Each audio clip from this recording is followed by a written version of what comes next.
Legalization of recreational marijuana in Canada is just 3 months away. Investors are gung-ho about the industry. One of the biggest players in the country is Canopy Growth. And joining us now is one of the founding employees of the company, who has also made the top 40 under 40 list, Mark Zekulin, the president and co-CEO of Canopy Growth, joining us here in studio. Mark, thanks for being here.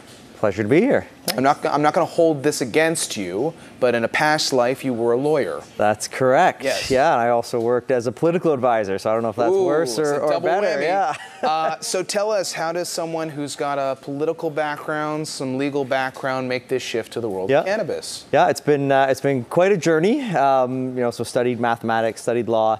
Ultimately, was interested in politics and policy, and went on to work as a political staffer. And that's an exciting world, because you really get to interact with some of the biggest decision makers, dealing with some of the most complex policy decisions, sort of well beyond what your years should have you have access to. So it was a very exciting time, but only a handful of people make that a career. So ultimately, I moved on, studied international law in England, and was practicing law. And then one day, really wasn't. It was a little bit one-dimensional for my liking. And one day I was meeting Bruce Linton, our chairman, and he mentioned, "Hey, I'm looking at this medical marijuana thing." This is 5 years ago. And as a good lawyer, I went home, looked at these draft regulations, and thought, two things. One, this is very complicated. There are a lot of rules. I think I have a skill set that will help advance this project. But two, all of that aside, this is an incredible business opportunity where they're changing supply, they're changing demand, and anything can happen. And I know people are excited now, but Bruce, who obviously comes on BNN Bloomberg frequently, has said back then a lot of people were laughing at him. Investors were laughing. Anyone who wanted to join the company, a lot of people were skeptical. So what specifically was it that really got you to want to make this switch?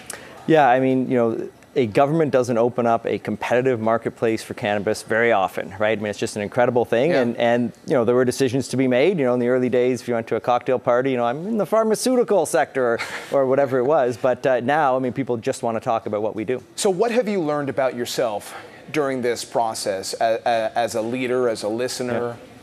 Yeah, I mean, what's been fun about this is it's never been done before, right? So everything we do, we're creating the playbook. The regulators are figuring it out. We're figuring it out. Competitors are figuring it out.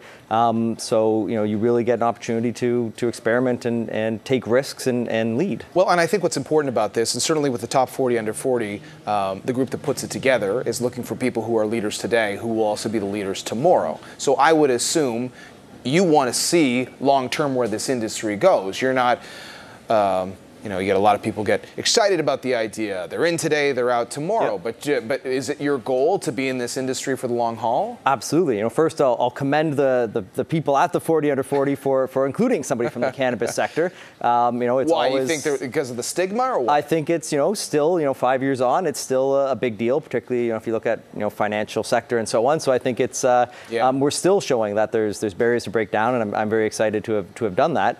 And of course, we're in it for the long haul. There is a lot of easy money to be made by people, but that's not what this is about. This is an opportunity to build a Canadian success story for years to come.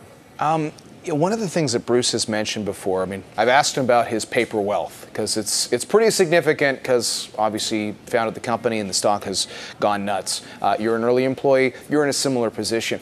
Bruce has talked about a lot of people around the company who are also on paper making a lot of money. Yep. It has that feel of an early stage technology environment. How does that change the dynamic when a lot of your colleagues are watching this ride together? Yeah.